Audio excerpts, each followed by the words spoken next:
and today we are talking about psychometrics with Charles. If you have a pen and paper, please get that out because he'll be going over a lot about personality traits and personality types. Exactly. Charles. Right. So, I'm Charles Leon, as you all know. So what we're looking at this week is something called psychometrics, which in essence is something that we all do every minute of every day or whenever we're in contact with people. But someone somewhere, a bit before Karl Jung, decided that they wanted to be able to measure it, to make it a bit more scientific. And so they started measuring sort of mental capacities and processes and how it all works. Now, where this has filtered down to us through history is as a tool for recruitment, primarily. But where it's really taken off, bigger than even a tool for recruitment, is in quizzes. And so you've probably all seen sort of cosmopolitan type quizzes with which kind of animal am I, or which kind of chocolate am I, or which kind of dessert am I really? And usually they try to sell you something at the end of it. And I've even got a quiz on my website as well. But a lot of them are based, at least the good ones, let's say, not all of them, because they can't all be. A lot of them are based on good categorization information. Now, nobody wants to get put in a box, and unfortunately, that's how our brains work, and I'll explain how that works in a moment. But it is something with psychometrics that we all do intuitively. Whenever you meet somebody, you're immediately sort of sizing them up, and there are four basic stages in psychometrics anyway that have been sort of identified for how this begins to happen. The first is rapport, the second is relationship, where you start sort of moving towards a relationship, the third is respect, and the fourth is the result, that being the relationship that you have with someone in your life, basically. So rapport is basically that starting out moment where you're sizing somebody up. And this is the point at which you've got to decide to fight or flight or freeze or whatever it is however you're going to react to this person. And this is why quite often most first meetings start with pretty much sort of inane conversations, because you're just trying to test. And a lot of it is about negotiation, which we'll come to at the end of the talk. You're trying to test how somebody reacts, what sort of personality they are, whether you will like them, and whether they will like you. So that's the key sort of part of a first encounter, is trying to work out whether this is a foe, whether it's a friend, whether you need to kill them, or whether you need to eat them, or whatever you need to do. Once you get beyond that stage, then you move into the relationship stage, and this is where you begin to find common ground with people. So you begin then, once you've gone past the sort of the inanities of the first part, which is also connected with body language, with tone, with all sorts of other signals, then you begin a relationship where you have things in common. We both like Tamla Motown music, or whatever it might be, and so we have a common ground. Gradually, the next stage, the next R in this, is respect, where you begin to respect the person for what they are, not necessarily that you respect them for any other reason. And then that builds a deeper level of relationship until you get to, finally, result. And result is having somebody in your life as a lifelong friend or whatever it might be. But the point of this is that, and the point of all psychometrics is basically, this is how your brains work. This is what they do. They size people up, they check people out. They will decide, you have sort of three basic stages in your brain, or sort of parts of your brain. The middle part, the triune part, is the part that is looking at anything that may be a threat, that you may need to react to, that you may need to sort of engage with in some way. The point of this is that it's all about behavioral preferences. It's not necessarily, as I understand it anyway, it's not necessarily that a person is this or is that, and we'll come to all the is, this, is, and is that in a moment. It's that they have a preference to behave in a certain way. And what psychometrics tries to do is to categorize that into preferences and tendencies, and then to make that more subtle and nuanced. So what I've got here, if I can get it up on my screen, and I'm going to actually share my screen if I can. And let me just open this. Right, and let me put it up here. Whoops. Right, so hopefully you can all see that. So the first system, and this is based loosely at this stage, but it will become more specifically based around Karl Jung's theories and his sort of his interpretation of how personalities are categorized into archetypes. So it's a very dynamic thing, but we'll start very simply and it will get a lot more complicated in just a moment.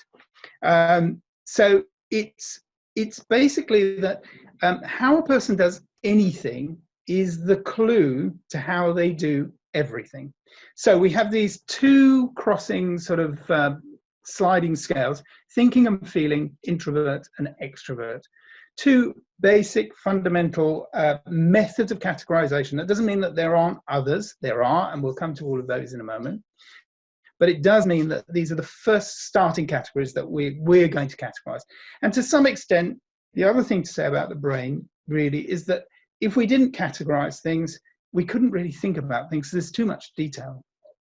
So part of the reason that we chunk things together or categorize things is so that we can actually work them and understand them and deal with them as well. So here are sort of two basic sliding scales: thinking, feeling, introvert, extrovert. And the way that we start with this is that we then sort of let's allocate colors. Okay, so 4 colors: red, yellow, green, blue, and that breaks down into, so you've got a thinking extrovert, a feeling extrovert, a feeling introvert, and a thinking extrovert. The 4 starting categories. Very straightforward, very simple, very easy. And the colors, which I have to confess are slightly emotionally based, because colors do represent something and you can't help it. And I didn't want to run against my own intuition. So this is just a method of categorization. It's not the whole of life. So don't knock me down because of it. So from this, we can now begin to give certain sort of characteristics, let's say, to each of these squares. So for instance, a thinking extrovert, which I've got in red, of course, is someone who is competitive, demanding, determined, strong-willed, purposeful, and is a driver of things. Whereas, for instance, a feeling extrovert is somebody who is social, they're outgoing, they're dynamic, they're very demonstrative, that's physically as well, probably, enthusiastic as well, which doesn't mean that a red person can't also be enthusiastic or persuasive. They are. But we'll come to how that is nuanced in a moment, but they're quite expressive. Then we come to the other side of introvert, extrovert, and we come to feeling introvert, which I've categorized as green, which is someone who is caring, encouraging, sharing, patient, relaxed, amiable, very easy to be with, very nice. We all know green people, and we like green people, of course. I might put myself in that category later. And then up to blue, which is the sort of the thinking introvert, quite tricky. Maybe Steve Jobs was in this category, but then he was also a thinking extrovert at times as well. So cautious, precise, someone who is deliberate, someone who questions, who is formal and is analytical. So now we've got 4 very basic categories, and hopefully you've got your pen and paper. What I would like you to do is to put yourself into the 4 categories. And you do it by doing your first choice, your second choice, your first choice being your dominant, your predominant characteristic as you would describe it. Your second choice being, I'm some of this, but not all of this. Third choice being, I'm a bit less of this and a bit less of that. And then your last choice is the thing that you think you are not. So if you can all do that, then we can sort of, and what this gives us is basically a range of choice. So from the 4 categories, I hope you've all done it. Have you done yours, Christina? You're muted, so I can't tell. Right, so that basically gives us. I was going to say, I think I have. Great. Everyone can unmute if they want. We haven't got that many people, so we might as well talk about it. So you've got your 4 basic choices in the 4 categories. So you'll have something, as you can see, that then breaks down into 24 different types of person. So we've already begun to nuance it. So you could be a yellow, green, red, blue. Blue being your least favorite, yellow being your predominant, your stronger characteristics. So that makes it quite nuanced. We're already sort of up there in 24 different categories. What I'm going to do, I warned you, I'm going to test you. So I prepared some questions. And these are, color content. Can you match the phrase to the color? And we'll get into more nuances later. So who would say, and you've just got one category to choose, who would say, I'll need to think some more about this? Answers. Okay, I'll give you the answer. It's a blue. It's a blue. It's a blue. Oh, okay. Okay, I see. Who would say, when is this meeting due to end? Red. Yes, easy. Okay, who would say, I'm not sure that this will suit everybody? That's a green. Okay, and I promise you this gets much more complex, but we're going to do the simple bits first. Who might say, that looks amazing, I'd love to have a go? Yellow. Yellow, exactly. You got it. And who would say, let me tell you all about it? Red. Probably blue. Blue. Now, what that means is that, we spoke about meeting someone, you have an interaction with someone else who is in front of you, and here you have the first sort of methods by which intuitively we all engage with someone, we meet with someone, and we respond to these questions. Now, it's very nice and easy to put it into 4 simple categories, and that sort of helps us. So, wait, one question. Do you think that with the thinking top, the blue and the red, that if a sign would be if someone's like, I think, they would talk and I think, and the other 2, the feeling, they would talk and I feel. So is that kind of a... I think language would prompt you on how other people are seeing things if they think or feel. Well, I think language becomes indicative of your mindset and therefore your behavior. So, and that's why whenever we talk about sort of changing mindset or anything, we always say, well, change the words first. The first thing you do is you change the words. If you change the language, you begin to set in motion a change in the mind. So this is all very nice, very easy. So now let's go one step further. Of course, a red, a yellow, a green, and a blue could have a good day, and they could have a bad day. So there is the light side, and there is the dark side. So I'm just going to have to move this slightly if I can. No, I can't. So with red, the lighter side might be decisive, proactive, passionate, etc. But the dark side, and hang on, I have to refer to my notes here.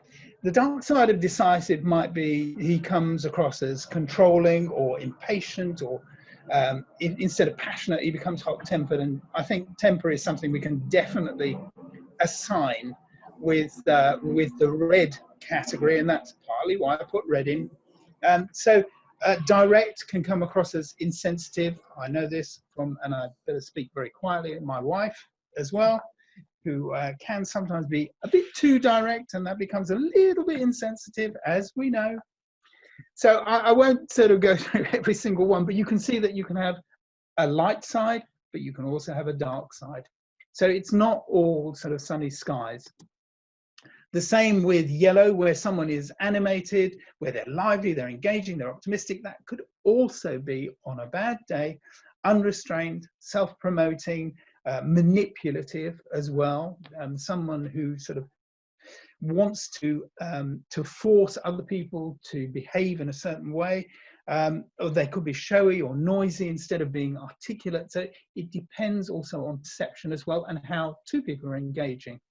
I'll move across to the light side and the dark side of green. So where someone might be, let's pick something in the middle, something like, you know, they're very steady. You might also sort of take that as being fairly obstinate or morose.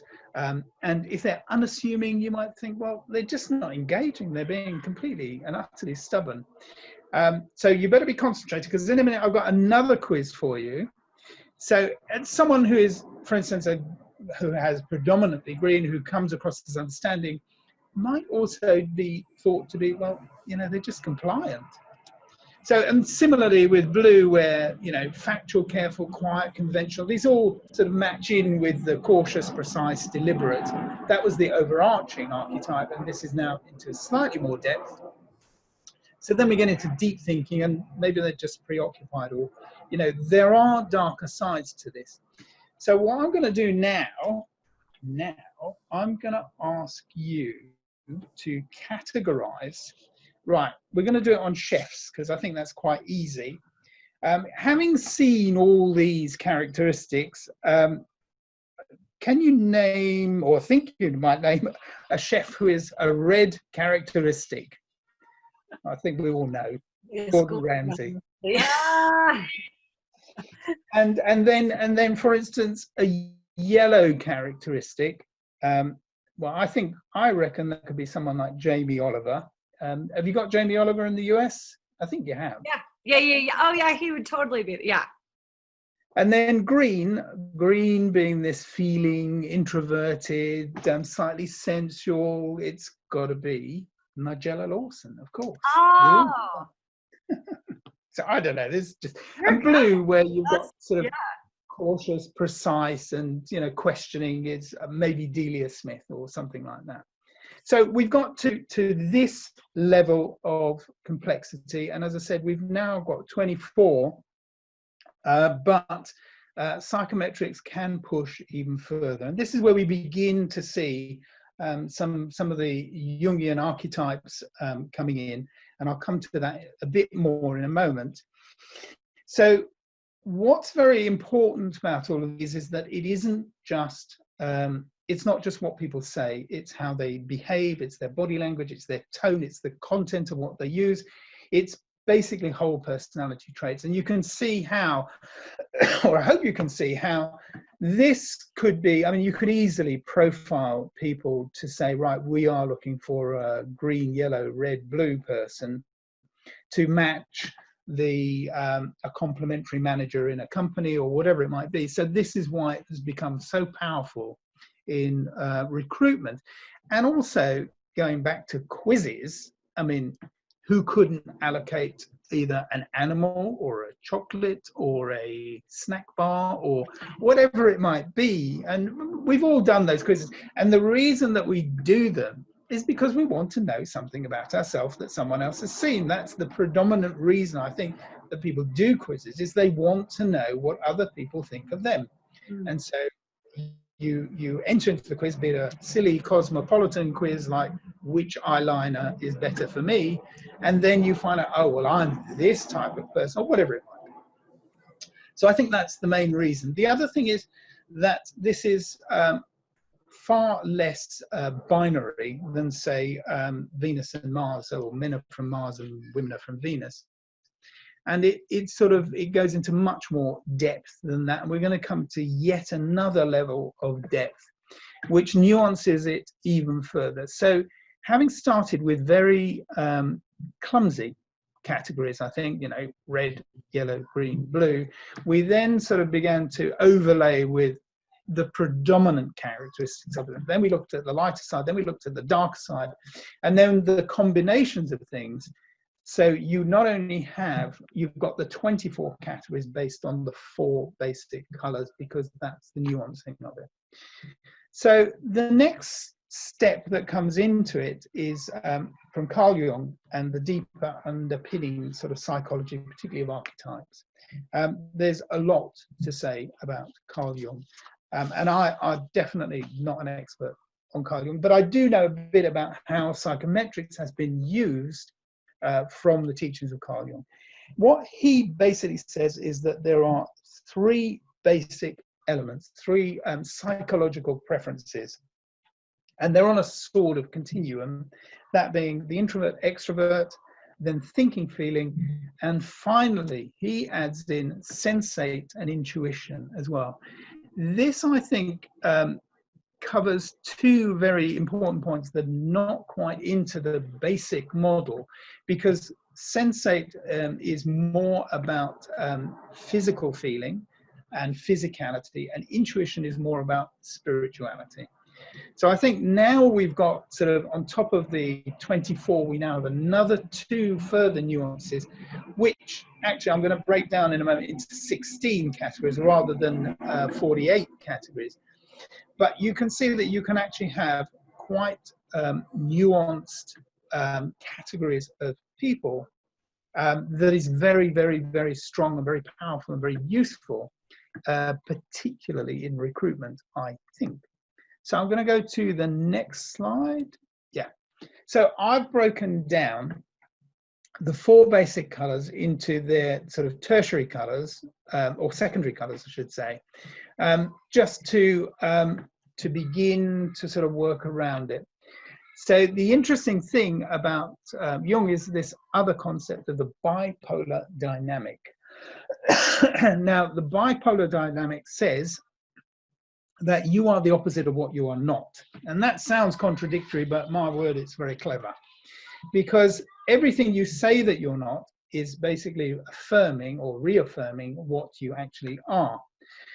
So in this diagram, I've broken it down into 8 categories, and I've given them names. And the names are my names. They may be silly or stupid. And I've used slightly different, on my quiz that I've used on my website, I've used slightly different names, only because it had to be relevant to what I was doing.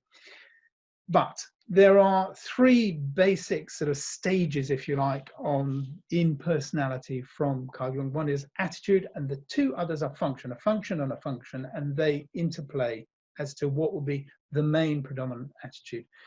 So what that gives us then is basically these 16 types using introverted, extroverted, sensate, and intuition, and thinking and feeling. So now we have quite a big sort of range of possibilities. Now, if you were to choose, let's say that you had chosen, and I hope you've all written them down as to what your category is. So let's say that you chose yellow, green, red, blue. And what that would indicate is that basically you are not blue and you are yellow, at least as far as you're concerned. And that's how your thinking goes. The green and the red, be they interchangeable or wherever, they're a nuance within the middle. But as I said, what that comes down to is that you are the opposite of what you are not. So therefore, I apologize for the airplane. Nothing I can do about it. That makes you a very convincing, strong, what I've called an inspirer, which is extroverted feeling and intuition, or extroverted feeling and sensate. So you could nuance that down. The 8 categories I've got, you could easily nuance down into 16 categories. But, and this is where it sort of gets a bit mad and a bit interesting. Let's say that you chose red, green, yellow, blue as your predominant sequence. Red being your dominant or your predominant type, and blue being your least dominant type. So that would give you a cross in the red, because you're not the red. The blue, sorry, the blue. That gives you, yes, I'm red all the way. I'm definitely an alpha male. And that makes life a little bit more complicated, because you are the opposite of what you are not. So you obviously have a lot of yellow in you, an inspirer as well. Now, what that means is that you are highly nuanced in terms of between yellow and red, which might make you somewhere in between, but not necessarily. It could be that you fluctuate between the two. But I think that makes it really sort of fascinating and interesting. Now, the other thing is that there's another layer that I won't sort of, the diagram just gets too complicated, which is rational and irrational. So you can overlay yet another layer, and sometimes in secondary things like where you take a secondary part to a Myers-Briggs, they may sort of analyze it in terms of rational and irrational. And irrational being the directing, the inspiring, the supporting, and the observing side, and the irrational being the motivating, helping, and coordinating and reforming side. So you can see that you can get incredibly well nuanced. And to be honest, I mean, I think apart from knowing people very, very well, this is a pretty good sort of starting point for categorizing people for whatever purpose you may need. Now, it may be that that purpose is sales. It may be that that purpose is recruitment. It may be that you're trying to put together a team, whatever that might be. This is probably the best thing out there that I know of in terms of working out the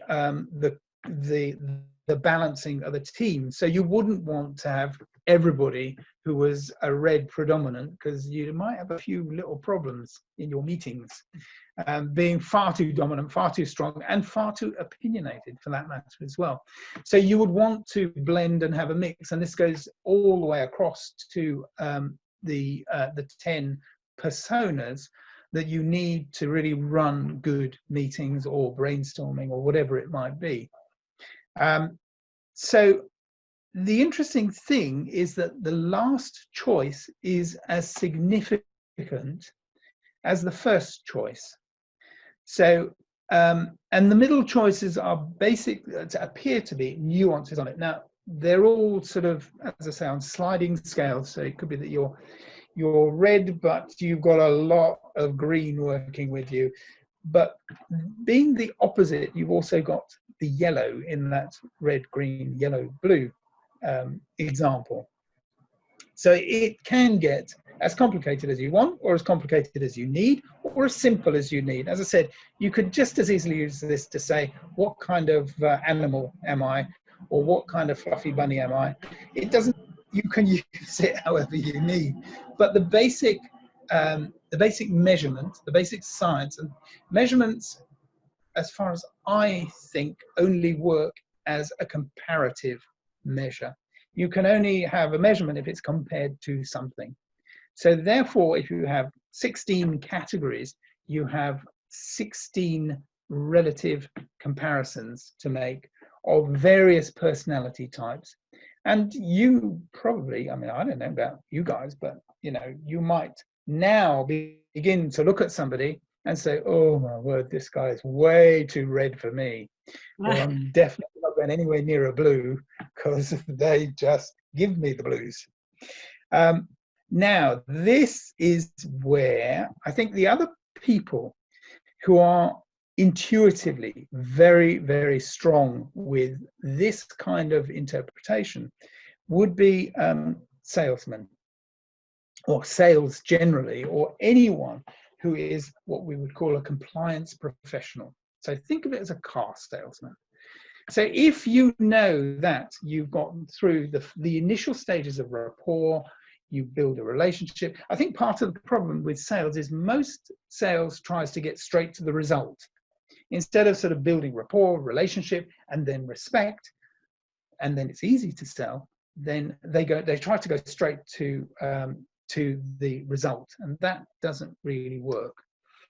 So if you're aware of this type of dynamic between people, then you can begin to know how to approach people, how to sell to them, or how to get them to get compliance from them. See, I think also that all relationships at all stages, in all categories, are about negotiation. I think that's basically what we do in a relationship. There are lots of other dynamics, of course. I'm not just saying it's just that, but I think that the majority of our time is spent in either trying to persuade somebody to do something, to motivate somebody to do something, or to get somebody to do something. And that makes it quite complicated. So I think also that what I'm going to do now is sort of shift a tiny bit across to Robert Cialdini, who wrote this absolutely brilliant book. It must be the Bible on manipulation and influence, and it's called Influence. And he talks about 6 basic categories. Now, if you sort of keep in the back of your mind this sort of dynamic, this diagram, this categorization. So the 6 basic categories that he breaks down all sales, negotiations, compliance. The first is reciprocation. And if we go back to the first meeting, when you're just making rapport, one of the key factors in rapport is what do you give and what do you expect in return. And at the next level, the same with sort of internet sales. Everybody's always trying to give you something for free. Well, it isn't free. Guess what?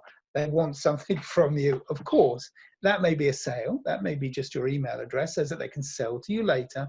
But the whole thing is about building rapport. But reciprocation goes all the way up to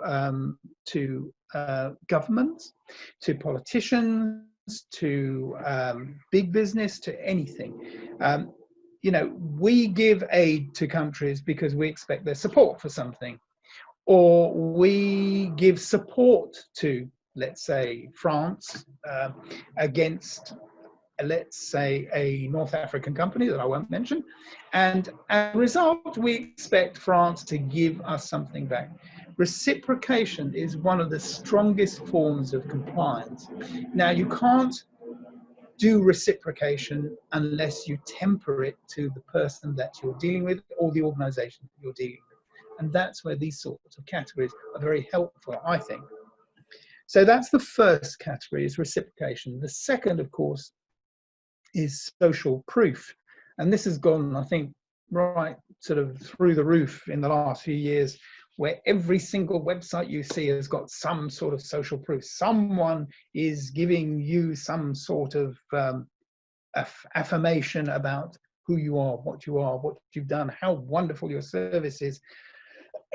But to some extent, this works on all levels. I mean, you would more likely, if my mum said to me, I've got this really nice guy who's getting rid of a car, I would more likely buy from him because he knows my mum than go to a car salesman who tells me this car is really wonderful and you really ought to buy it. I think I'm more likely to trust my mother's judgment. So that is social proof. And again, it's all about influence and manipulation. And it's about understanding the character types, the personality types that you're dealing with in terms of giving social proof. So if I can get, I know I'll come to that in authority, but if I can get, I don't know, Tony Robbins to endorse me, well, that's it. I've got it made for life. No problem there then. But he won't endorse me because I have nothing to give for him. So there is no reciprocation in that case. So no social proof from Tony Robbins, unfortunately. Not yet. Sorry. So the third category is commitment and consistency. Now, you may have noticed, I think Christina and I were definitely talking about this earlier, you may have noticed that whenever you go to a lecture or a talk, not so much a lecture, but I'd say a talk, particularly if it's a sales pitch of some kind, the speaker will constantly be saying, you know, is this making sense? Is this clear to you? Are you okay with this? And I'll ask the same of you. I mean, is all this making sense? And look, you're nodding. So once you've nodded, I've now got your attention in an affirmation. So once you've done this, and you can then expand this a bit further, once you've given your commitment, you've said, yeah, that's right, yes. And don't you want to live a perfect life? Yeah, I do, really, honestly. Once you've done that, once you have that commitment, you are to some extent, and this is just the way our minds work, is that you are forced into a situation of consistency. Why would I undermine myself when I already said yes? So that's why you will constantly hear, particularly on, I mean, most webinars, sales webinars particularly, are terrible for this. Every 2 minutes they'll be saying, is that right? Do you understand? Are you with me? Do you follow me? And they'll say that because they want you to nod, they want you to become involved. So it's a method of manipulation. Once you've gone that far, when they say, and it's reduced from $9,000 to $99, and you think, oh, wow, you know, I've already said yes, and this guy's got social proof, and I'm getting it for cheap. So yes, I'll do it. So that's the third category that Cialdini puts forward as being one of the main categories of influence. The next one that everybody does all the time, every minute of every day, nearly, unless you want something else out of somebody, is what he calls liking. Is we all try to be liked by somebody if we want something from them or we want to sell.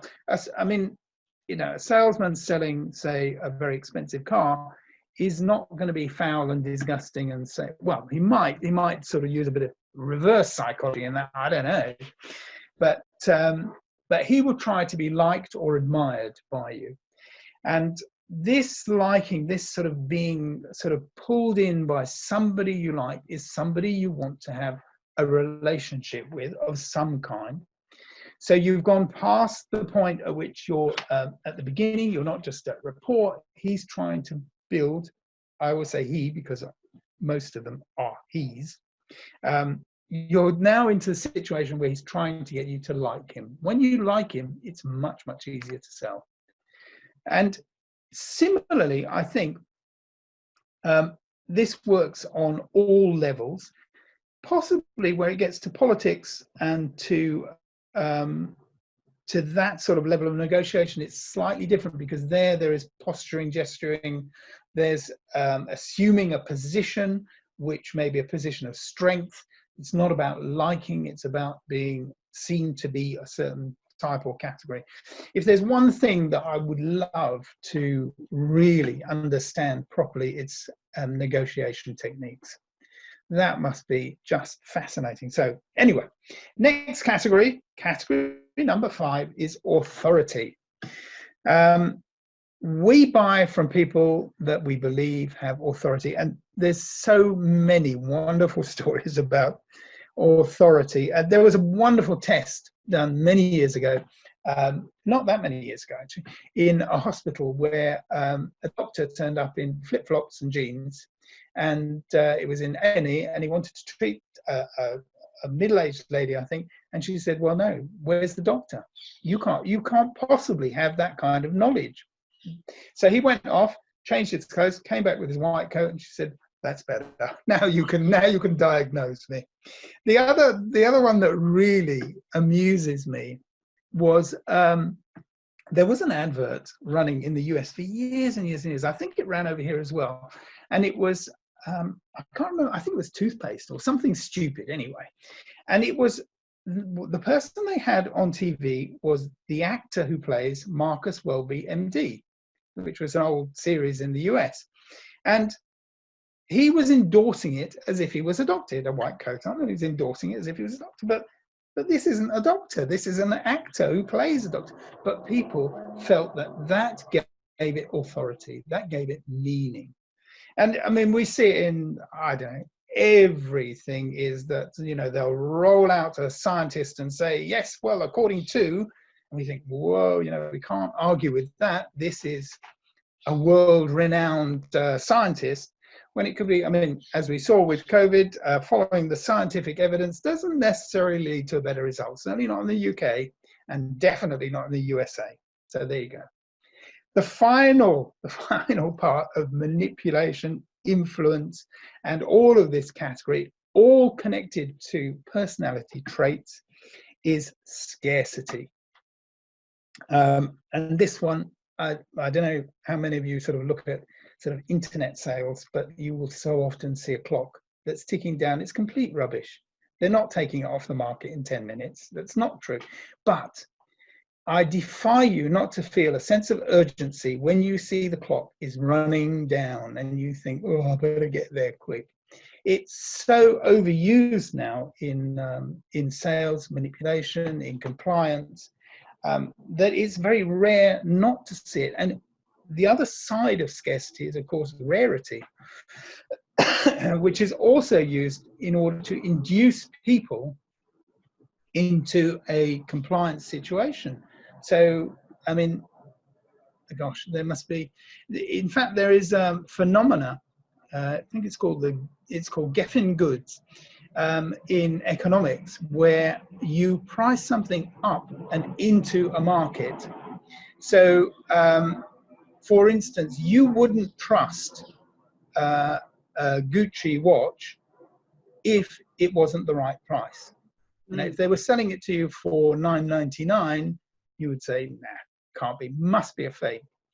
But when it's $9,999, you think, yeah, I've got to have it, because it gives it a sense of preciousness, of rarity. And I think that's also, I mean, my son is involved in the art market in one form or another.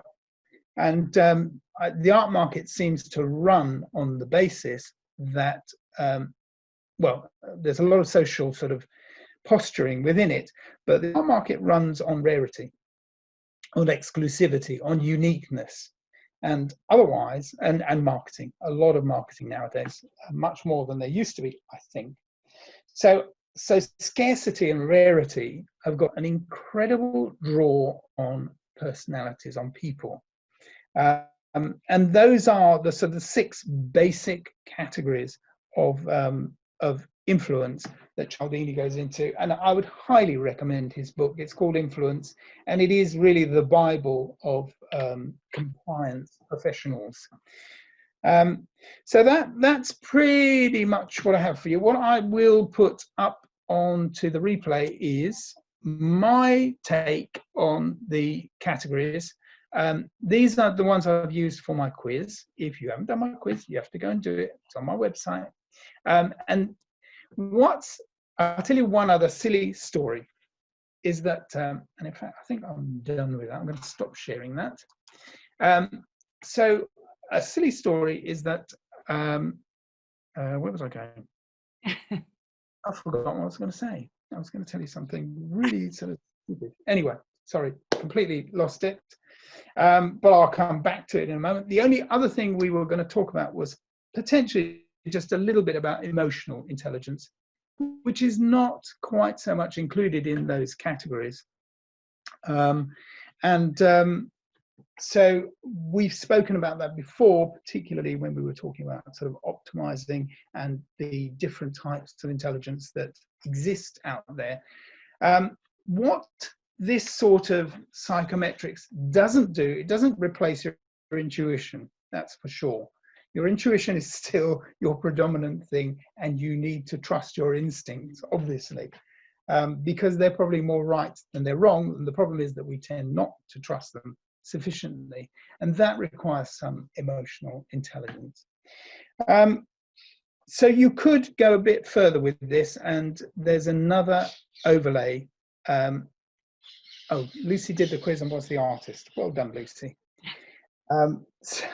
Is to overlay stress within this, which is a highly controlling factor within personality types, and probably Christina's more qualified talk about this.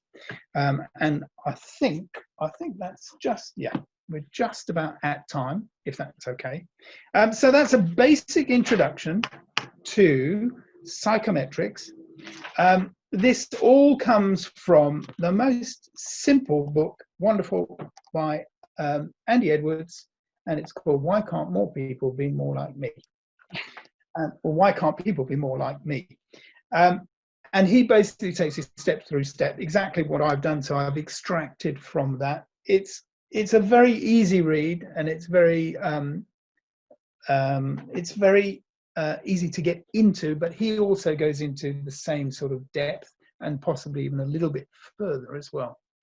So that's about it. But next is my new favorite subject. So next week is something called neurogenesis. Now, what is neurogenesis? Neurogenesis seems to have brought together a huge amount of recent scientific research in neuroscience and in health and in nutrition. And what, well, I won't spoil it for you, but it's a real game changer. I mean, a huge game changer in terms of pretty much everything, and very relevant to the moment as well. But it's game changer because it talks about mind and body and everything all together. And how, well, no, there's one thing I'm not going to give away till next week. So that's it, really. So hopefully we'll see you next week. That'll be great. And we'll be going over, like Charles said, neurogenesis, diet and lifestyle, and yeah, how to eat and move for your brain. All right. So Camilla, you've taken the quiz, I see, and you came out as the educator. Well done. Well, if you want to see the other categories. Now, I know what the story was. I'll just tell you very, very quickly. The little silly story is I think it was either Stanford or a Harvard professor, as it always is. He had a room full of students in a lecture hall. I think it was nearly 1,000 of them. And he got them to do a quiz, and then he sent them the results. And then he took a poll on, how accurate do you think the results were? And everyone sort of, I think it was something like 85% held up their hand and said, this is me down to a T. And what he did was he said, well, perhaps you should share your results with your neighbor.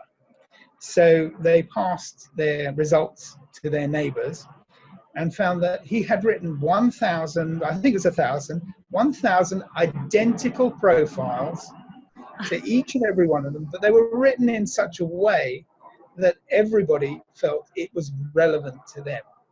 So awesome. To some extent, whether you came out as artist or educator, I promise you, I've written them all in a very positive light. So I'm sure you're very pleased with the results. But anyway, so that was the story I was going to tell you. So, which is quite amusing, I think. Anyway, I'm off. Dinner time. Yes, thank you so much. And we will see you next week. So just to let you know, Charles and I will be doing the talk next week, and then we'll have a time change for September. And we'll talk about that next week. Thanks so much. See you all. Bye-bye.